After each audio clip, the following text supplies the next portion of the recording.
Bismillahirrahmanirrahim. Assalamualaikum warahmatullahi wabarakatuh. Alhamdulillah wassalatu wassalamu ala Rasulillah wa ala alihi washabihi ajmain, amma ba'd. Apa khabar para penonton semua? Sihat? Harap semua dalam keadaan baik, sejahtera lah ya. Kalau ada yang kurang sihat, semoga Allah kurniakan kesembuhan. Kalau ada yang sedang sempit, moga Allah kurniakan keluasan. Moga Allah mengampuni kita semua. Amin. Jadi insyaAllah hari ini, episod ini kita akan bersambung bersiar siri Ramadan tahun 2025 insyaAllah, iaitu episod yang ke-18. Dah episod 18 dah. Iaitu tajuknya hadis mursal khafi. Maka apakah itu mursal khafi? Mursal khafi wa hadisul ladzi rawahu rawi aman asarahu wa lam yuthabbit laqiyahu bisighati muhtamilah lil sama' wa ghairuhu ka qala. Okey. Mursal khafi huwa al hadisul ladzi rawahu rawi aman asarahu. Mursal khafi ini iaitu sebuah hadis yang diriwayatkan oleh seorang perawi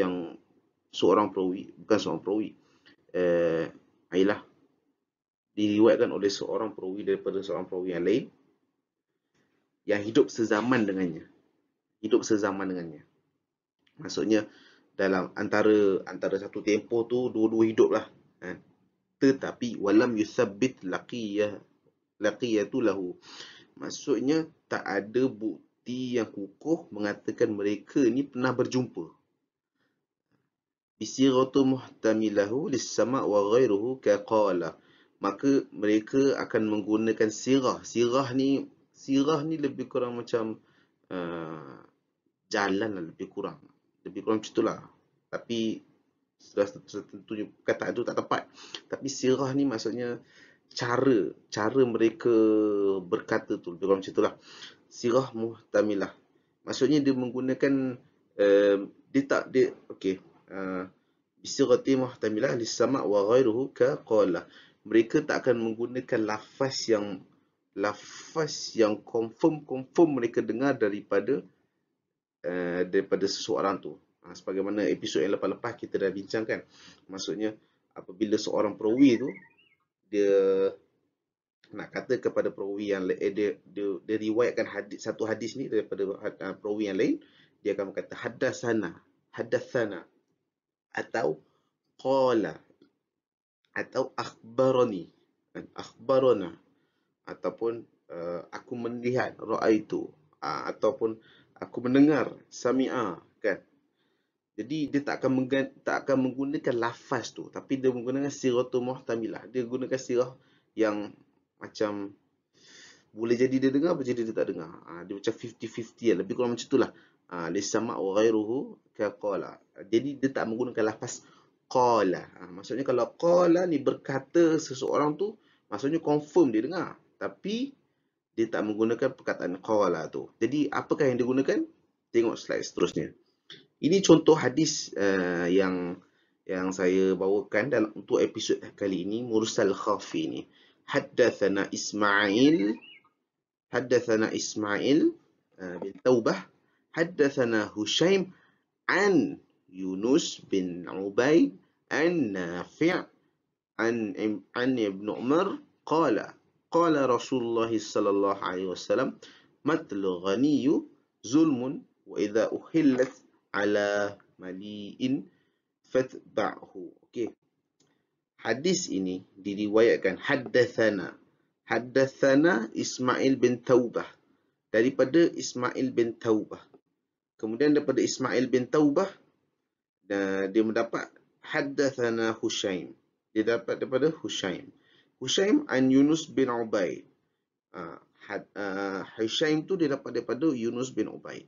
Yunus bin Ubaid dia dapat an Nafi'. An tu daripada an Nafi'.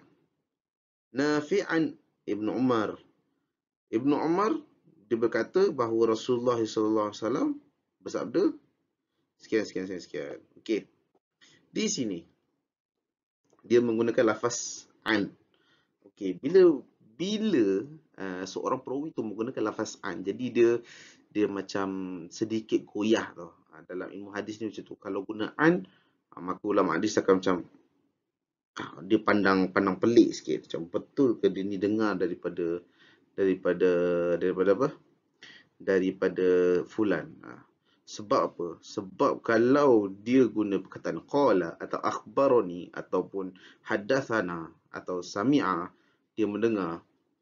Sami'a, aku mendengar, ataupun qala, berkata si fulan, maksudnya dia dengar juga, atau dia kata hadatsana, dia dihadiskan, dia mendapat hadis ni daripada si fulan, ataupun akhbarani, dia dikhabarkan berita ni daripada seorang perawi ni. Kalau dia didapati bahawa dia tak pernah dengar hadis tu daripada si fulan, maka dia akan dilabel sebagai kadzib, sebagai pendusta. Maksudnya dia menipu. Jadi bila dia menipu, semua hadis dia ditolak. Walaupun contohlah kan, dia menipu tu pada awal-awal usia dia je kan.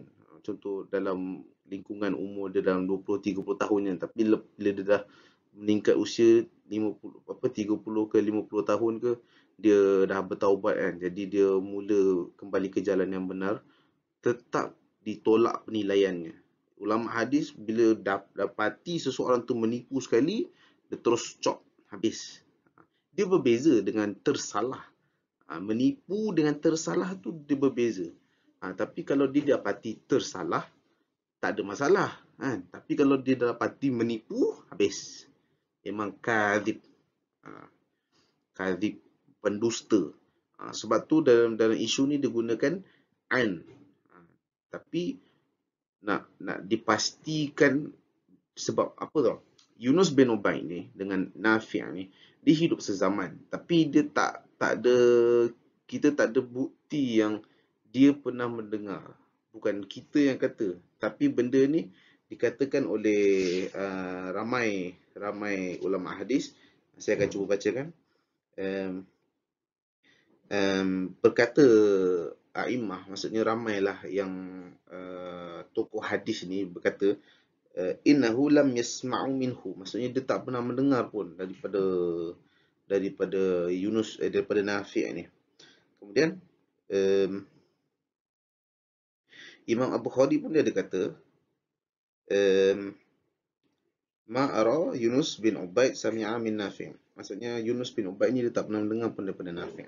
Dan itu bukan saja Imam Bukhari yang kata, tetapi juga dikatakan oleh Ibn Ma'in, Yahya Ibn Ma'in, dan Ahmad bin Hanbal. Abi Hatim pun berkata, 3 ulama besar hadis yang kata sedemikian. Abu Hatim, Ahmad bin Hanbal dan juga Ibn Ma'in. Okey, jadi inilah yang dinamakan sebagai hadis mursal khafi. Pada zahirnya, pada mata kasar kita tengok sekali lalu, hadatsana Ismail bin Taubah, hadatsana Hushaim an Yunus bin Ubaid an Nafi' an Ibn Umar qala Rasulullah sallallahu alaihi wasallam. Sekali lalu kita tengok sanad dia, tak ada masalah. Malah kalau kita cek satu persatu, okey, kejap. Kita tengok satu persatu hadis ini.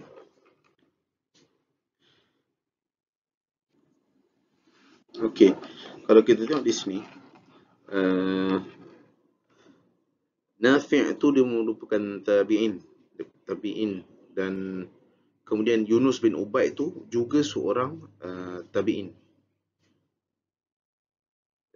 Okey, walaupun seperti mana saya kata tadi, dua-duanya hidup sezaman, dua-dua tabi'in. Maksudnya dua-dua pernah jumpa dengan sahabat. Kedua-duanya pernah jumpa dengan sahabat. Jadi, dan kedua-duanya juga memang terbukti hidup sezaman. Maksudnya dalam satu tempoh waktu, 1 tahun tu, beberapa tahun tu, mereka hidup bersama. Tapi isunya, tiada bukti yang mereka pernah bertemu pula. Tiada bukti yang Yunus tu dia pernah mendengar daripada Nafi'. Dia ada beberapa kes dalam mursal khafi ni. Boleh jadi yang kes yang pertama, dia hidup sezaman tapi dia tak pernah berjumpa. Boleh jadi dia pernah berjumpa tapi dia tak ambil hadis tu daripada dia. Boleh jadi dia hidup sezaman, dia pernah jumpa tapi dia tak ambil hadis daripada dia. Boleh jadi dia ambil hadis tu tapi bukan daripada dia, daripada orang lain, tapi dia letak nama dia. Itu kes yang lain. Nanti kita cuba kongsikan dalam episod yang datang. Ingatkan episod ni ringkas je, slide pun sikit je, sekali dah 10 minit. Tak apa, kita cuba buat ringkas. Jadi saya rasa cukup sampai di sini saja dulu. Kita cuba sambung dalam episod yang akan datang, insya-Allah. Jazakumullah khair, barakallahu fikum. Terima kasih kerana masih setia dengan saya dalam sirah Ramadan 2025. Insya-Allah kita jumpa lagi dalam episod yang datang. Sekian, assalamualaikum.